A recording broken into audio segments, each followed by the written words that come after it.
안녕하십니까. 네, 안녕하세요. 반갑습니다. 모두 건강하게 뵙게 되어서 참 감사한 것 같습니다. 지금 제일 앞자리에 그 학생반에 홍예린이라는 친구가 앉아 있거든요. 기부스를 하고 있어요. 발이 많이 아픈가 봐요. 근데 어제는 주혜성이라는 친구가 나타났습니다. 근데 어떻게 됐는지 무릎을 또 다 이렇게 다쳐가지고 지금 쩔뚝쩔뚝 거리고 있습니다. 학생반에 아픈 친구들이 많아지는 것 같아요. 아픈 거 하니까 제가 이렇게 군대에 있을 때 생각납니다. 사실 전도사님은 태어나서 지금까지 뼈가 부러져 본 적이 없습니다. 한 번도 뼈가 부러져 본 적이 없고 몸이 굉장히 튼튼한 편인 것 같아요. 근데 군에 있을 때 한 번 굉장히 아팠던 적이 있었어요. 막 자대를 배치받고 한 2달 됐나요? 2달 됐는데 몸에서 한기가 들어오기 시작하는데 너무 막 이렇게 추워가지고 이불을 4겹 5겹 덮어도 해결이 되지 않는 겁니다. 열도 나고 이상해서 병원에 가봤더니 급성 신우신염이라고 하더라고요. 그러니까 신장에 염증이 생겨가지고 엄청 아픈 거래요. 그래서 한 5일 정도 입원을 하게 되었습니다. 근데 5일 정도 입원하게 되니까 마음이 이렇게 약해져 있을까요? 이렇게 강해할까요? 사람이 마음이 많이 약해져 있겠죠. 근데 그때 아직도 기억 남는 게 저희 부대에 있었던 운전병이었던 선임이 있었어요. 저랑 나이는 같았지만 이제 운전병이었던 저보다 한 8개월 먼저 군생활을 시작한 선임이 와서 저에게 몇 마디를 건네주는데 그 말이 너무나 크게 와닿는 거예요. 사실 잘 기억나지 않아요, 지금은. 근데 그 이야기가 너무 크게 와닿았던 기억이 있습니다. 2년 전에 한 번 더 병원에 잠시 한 입원했던 것 같아요. 절대금식 해가지고. 그때 입원했을 때에도 담임 목사님으로 계시는 안인식 목사님이랑 또 지성배 목사님이랑 두 분이 방문해 주셨을 때에도 역시 굉장히 큰 위로가 되었습니다. 이상하게 아프니까요.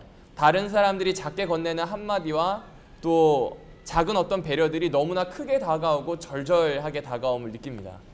제일 억울하고 서운하고 섭섭할 때는 아플 때 옆에 없는 것 같습니다. C.S. 루이스라고 하는 아저씨가 이런 얘기를 했어요. 잘 들어보세요. 고통은 하나님의 메가폰이다. 고통이 뭐라고요? 하나님의 메가폰. 메가폰이 뭐예요? 메가폰. 혹시 이런 거 봤어요? 이렇게 큰 앞에 깔때기 같은 게 있어서 얘기하면 큰 소리 나는 것. 이걸 메가폰이라고 불러요. 계란이 왔어요 할 때 사용하는 그것이 메가폰입니다. 고통은 하나님의 메가폰입니다. 하나님이 들려주고 싶어 하는 그 목소리를 아주 크게 들려주는 것이 고통이라고 표현해요. 여러분이나 저나 평안하게 있을 때에는 하나님께서 오셔서 하시는 모든 말씀들이 속삭이는 걸로밖에 들리지 않아요. 근데 아프거나 힘들거나 어려운 일이 있으면 하나님이 하시는 이야기, 하나님의 행동이 어떻게 다가올까요? 절절하게 다가오겠죠. 한번 여러분에게 물어볼게요.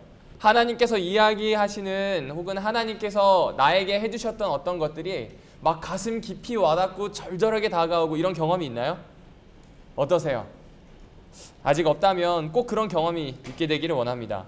오늘 출애굽기 4장 30절이 바로 이 고통에 대한 문제, 고난에 대한 문제, 그리고 이것을 통해서 하나님을 만나게 될 때 어떻게 변화될 수 있는지에 대한 그 이야기가 바로 출애굽기 4장 30절에 나옵니다. 제가 다시 한번 읽어드릴게요.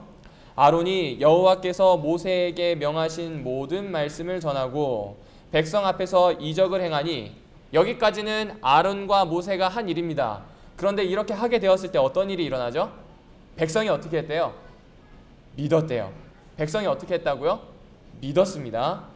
여호와께서 이스라엘 자손을 돌아보시고 그 고난을 감찰하셨다 함을 듣고 머리 숙여 경배하더라. 여호와 하나님께서 이스라엘 자손을 돌아보시고 평안을 감찰하셨다라고 하면 이들이 머리 숙여 경배했을까요?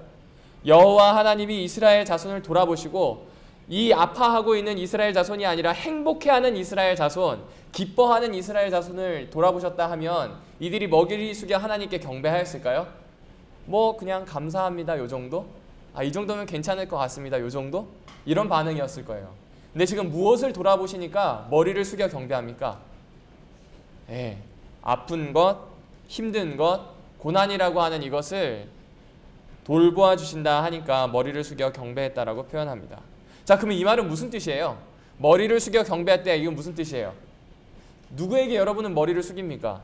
제가 길을 가다가 조용진 친구를 만나서요. 근데 용진이한테 안녕 하면서 이렇게 할 수 있을까요?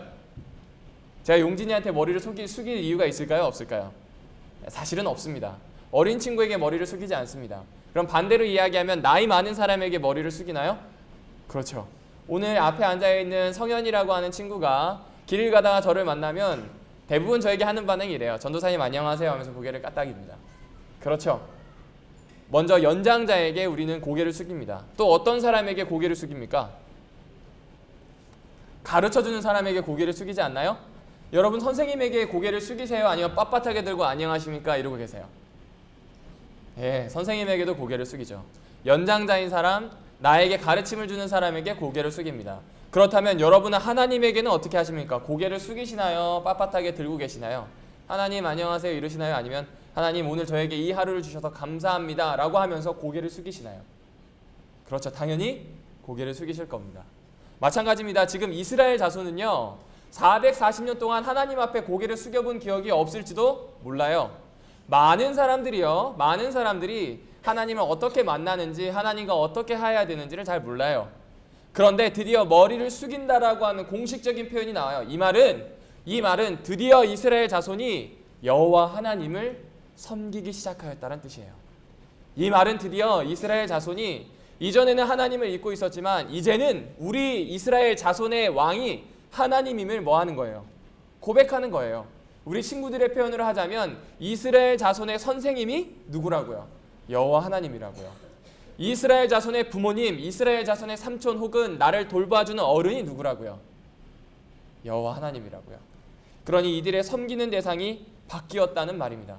여러분에게 있어서 하나님께서 혹 일주일 동안 아픈 일, 부담스러운 일을 허락하셨을지 모르겠습니다. 그 일을 허락하셨다면, 여러분에게 고난이 있다면, 혹시 그런 어려움이 있다면 흥분하게 되길 원해요. 감사하게 되길 원해요. 왜 그럴까요? 하나님께서는 이것을 사용하셔서 여러분에게 큰 확성기로 이야기하십니다. 내가 너의 부모야. 내가 너의 선생님이야. 내가 너를 창조한 하나님이야 라고 이야기하고 계시기 때문입니다. 그렇게 될 때 여러분의 반응은 어떻게 하면 좋을까요? 그런 분이 여러분 앞에 있어요. 어떻게 하면 좋을까요? 머리를 숙여 경배하는 겁니다. 따라해 보겠습니다. 예배. 이것이 예배예요. 내가 머리를 숙여야 되는 대상이 누구인지를 아는 이것이 예배입니다. 여러분은 이곳에 무엇하기 위해 이 아침에 화장도 하고요. 예쁜 옷도 골라 입고요. 때론 아침을 굶기도 하고요. 그리고 오늘 누구를 만나야 되겠다는 즐거운 생각도 있지만 오늘 가서 때로는 오늘은 좀 쉬었으면 좋겠다 하는 생각이 있음에도 불구하고 오십니까? 예배 때문 아닙니까? 여러분이 이곳에서 함께 예배드리기 위해서 이곳을 찾으신 것 아닙니까? 혹시 부모님을 따라와야 된다면 정말 슬픈 일이긴 하지만 그럼에도 불구하고 지금 이곳에서는 여러분과 하나님이 1대1로 만날 수 있는 귀한 예배 자리 아닙니까? 그렇다고 한다면 하나님께 머리를 숙여 경배했으면 좋겠어요. 어떻게 해요? 머리를 숙여 경배하는 겁니다. 그럼 도대체 어떻게 하는 것이 머리를 숙여 경배하는 것일까요? 아주 단순합니다. 자, 첫 번째, 여러분의 휴대폰에게 안식일을 주는 겁니다. 여러분이 예배를 드리실 때, 여러분이 하나님 앞에 머리를 숙일 때 따라라라라라 따라라라라 하는 이 휴대폰 벨소리가 나온다고 생각해 보세요. 대통령 앞에서 지금 인사를 하고 있는데 갑자기 이런 벨소리가 나옵니다.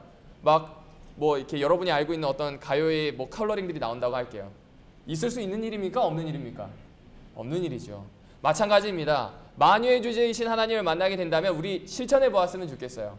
지금부터 하반기에는 예배를 여러분이 만들어 가실 때 내가 이 예배의 주인 곧 하나님과 만나는 사람이라 한다면 휴대폰의 안식일을 선포하는 겁니다. 이 안식일 적어도 예배하는 1시간은 나의 안식일 뿐만 아니라 휴대폰도 일주일 동안 고생했으니 뭘 선포해 주는 거예요? 안식일을 선포해 주는 겁니다. 두 번째입니다. 여러분이 앞자리부터 앉으면 참 좋겠다는 생각이 듭니다. 왜 그럴까요?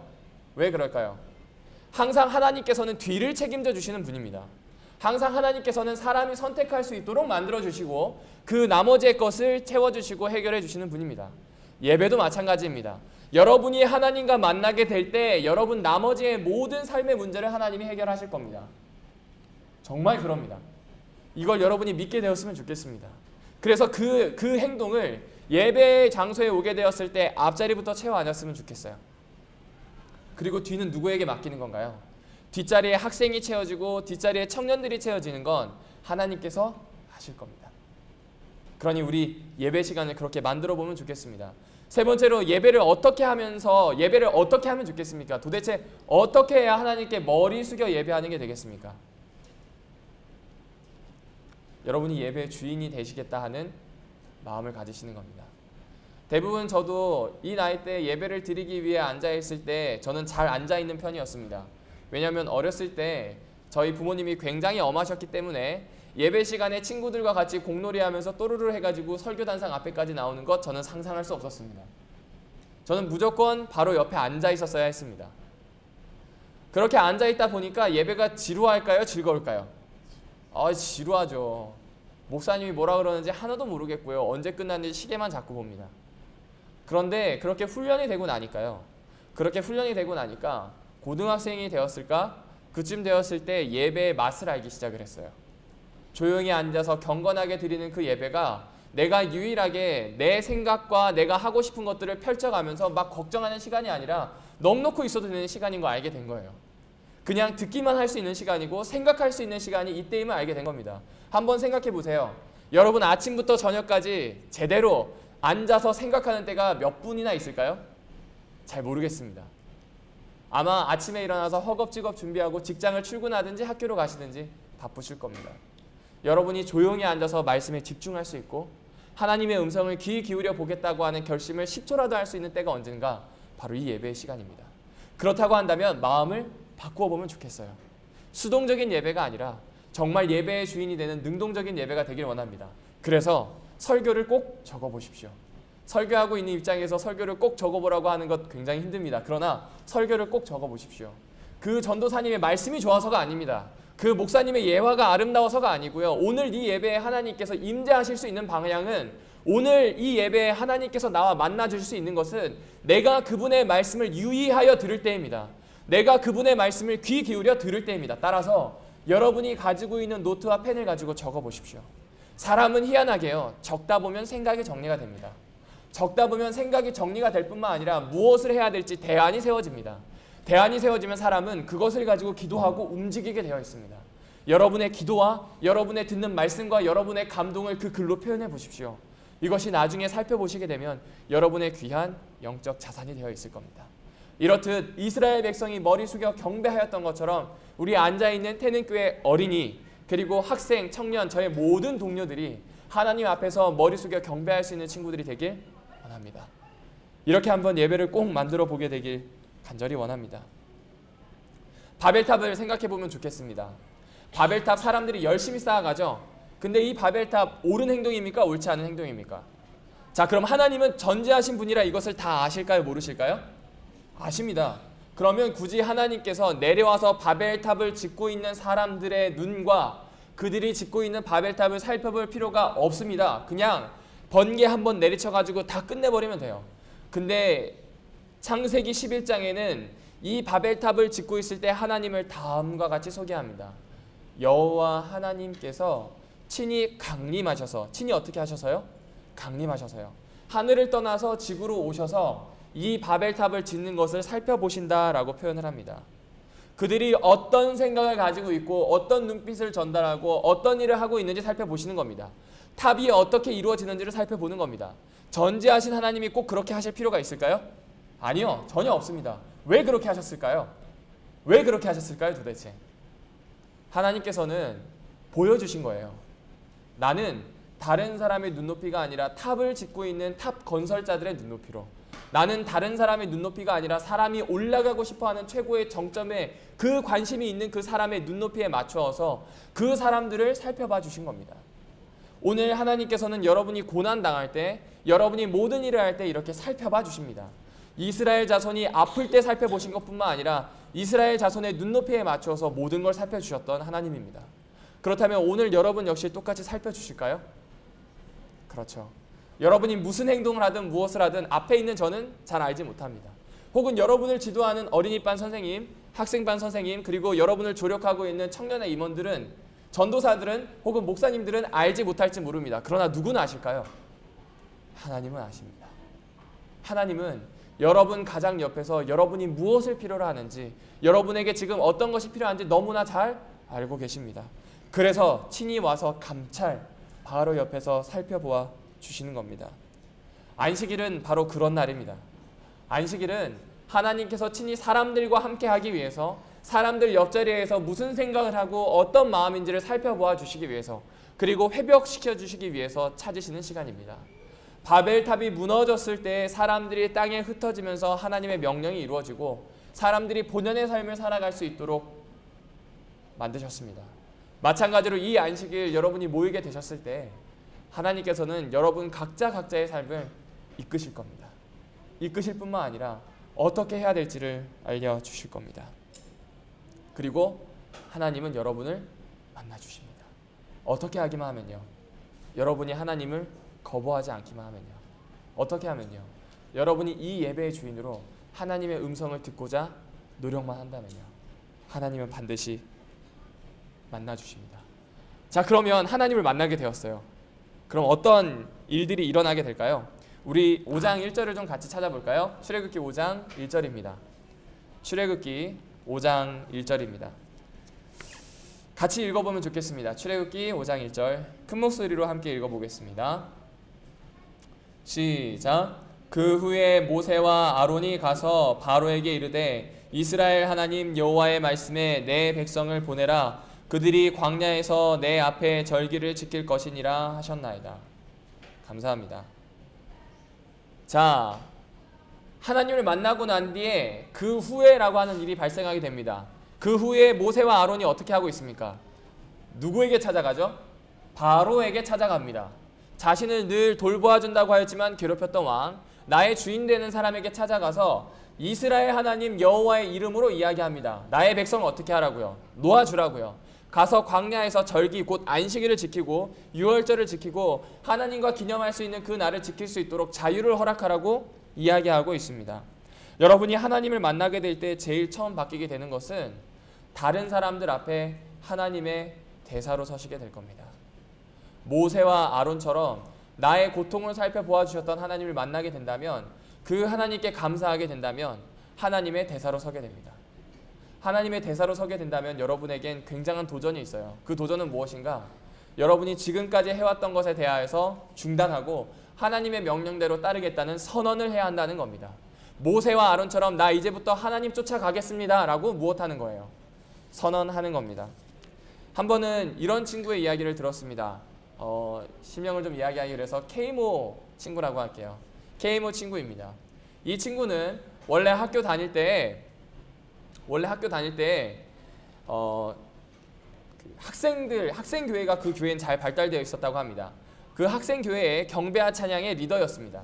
나이는 무려 18살이었고요. 그리고 이 친구는 인기도 많았어요. 신앙도 너무나 독실해 보였습니다. 그런데 문제가 있어요. 학교에 가면요, 교회와 완전 딴판인 거예요. 한 번은 자기가 이렇게 지나가고 있는데 옆에 있는 친구가 어깨를 칩니다. 미안 하고 지나갔는데 미안 하는 이거에 엄청 짜증이 난 거예요. 그래서 그 친구를 부릅니다. 그리고 쉬는 시간 8분이 끝날 때까지 계속 뺨을 때렸대요. 정말 악랄하죠? 정말 악랄하죠. 거기에서만 그친 게 아닙니다. 이 친구는 그 친구를 그렇게 괴롭힌 것뿐만 아니라 뻑하면 패싸움을 일으켜서 싸우는 거예요. 이 친구가 뭐라 그랬냐면 패싸움에는 묘미가 있답니다. 학교끼리 붙을 때 제일 중요한 건 선빵이라고 하면서 이야기를 해주더라고요. 이런 친구입니다. 자, 학교에서의 모습과 그리고 지금 교회에서의 모습 같습니까? 다릅니까? 달라요. 그러면 학교에서 이 친구가 저는 하나님을 믿습니다 라고 하는 말 쉬워요? 어려워요? 어려워요.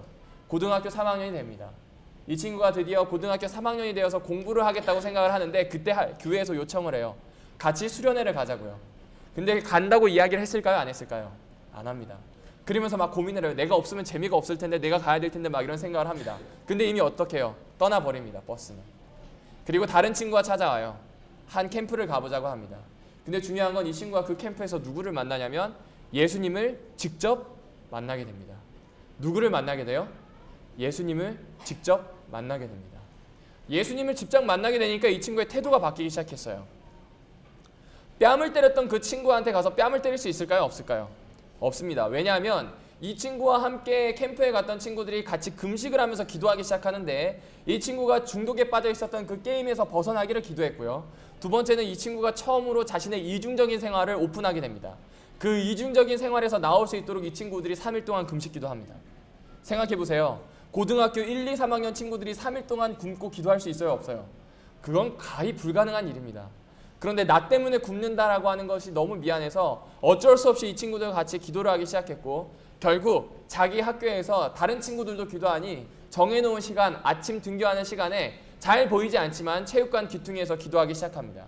그러다가 그 체육관 귀퉁이에서 기도하는 걸 어떤 친구들이 보기 시작해요. 그리고 학교에 소문이 나기 시작합니다. 제가 달라졌다고. K모 친구가 달라졌다고. 이 친구가 정말 변했다고. 자, 그럼 이 친구가 더 이상 8분 동안 다른 사람의 뺨을 칠 수 있을까요? 없을까요? 그리고 학교에서 다른 친구들과 하는 것처럼 똑같이 행동할 수 있겠습니까? 없겠습니까? 없습니다. 이 친구가 스스로 이야기하더라고요. 희한하게 하나님께서 자꾸 나를 막으시는 것 같았다고요. 그리고 정말 그 친구는 그때부터 사람을 때리거나 다르게 행동하지 않고 성실하게 학교 생활을 하게 됩니다. 결국 그 친구는 졸업을 하게 되고 신학을 가겠다는 결심을 하게 되고 현재는 경영학과에서 공부를 하고 있습니다.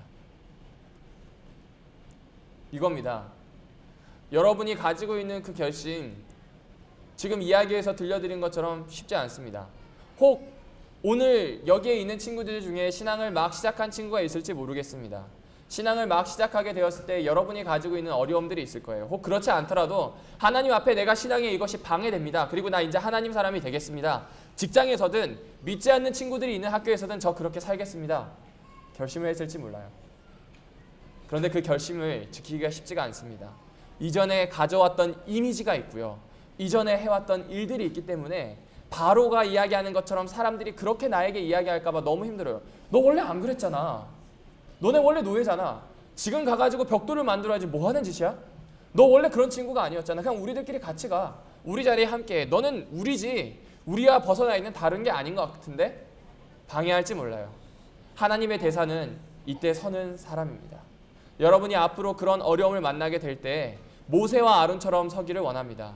나의 고난을 감찰하고 계시고 나를 여전히 살펴보시는 하나님을 만났던 사람들은 내가 지금 당하는 어려움 역시도 누가 옆에서 찾아와서 살펴봐 주실 걸 알까요? 하나님이 옆으로 찾아와서 지켜봐 주실 것을 알게 됩니다. 그리고 그 일에 도전하게 됩니다. 쉽지 않은 일이에요. 정말 어려운 일입니다. 그러나 그럼에도 불구하고 하나님을 만나게 되었다면 그 일에 함께 도전하게 되기를 원합니다.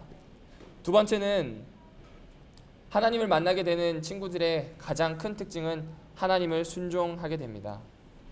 기도와 묵상, 헌금과 봉사, 안식일 준수 등 긍정적인 것들을 하고 싶어 합니다.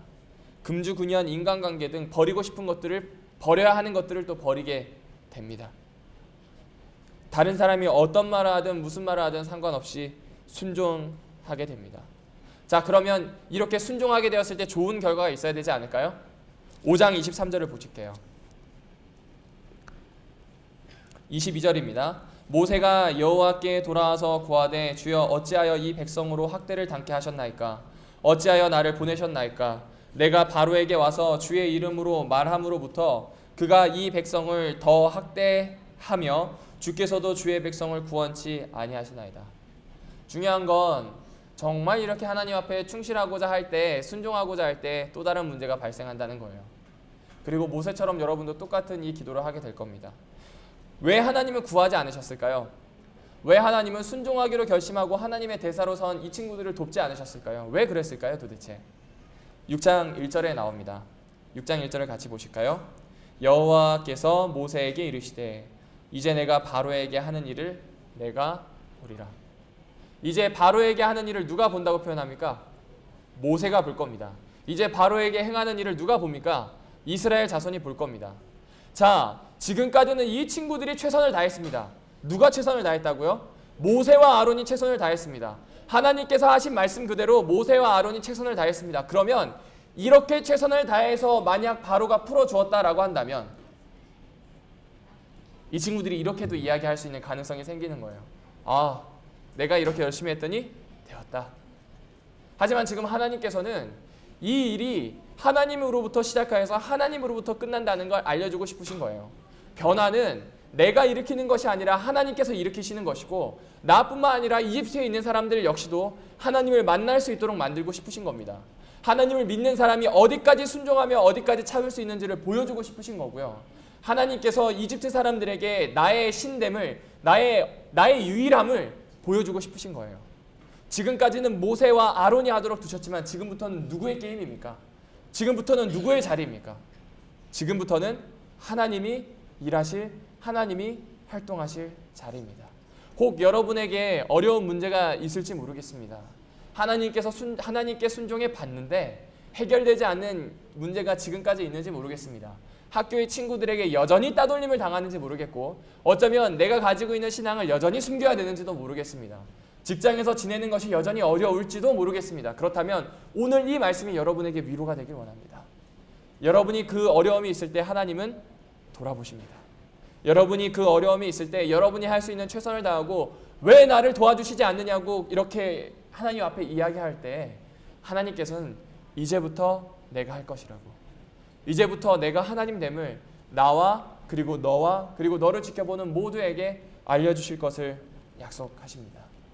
사랑하는 우리 태능교회 청소년 예배에 함께하는 모든 동료, 친구 또 선후배 여러분, 오늘 이 안식일은 하나님께서 이제부터 내가 너를 책임지겠고 이제부터 내가 너를 쉬게 하겠고 이제부터 내가 너와 함께 하겠다고 하는 약속을 다시 한번 확인할 수 있는 귀한 날입니다.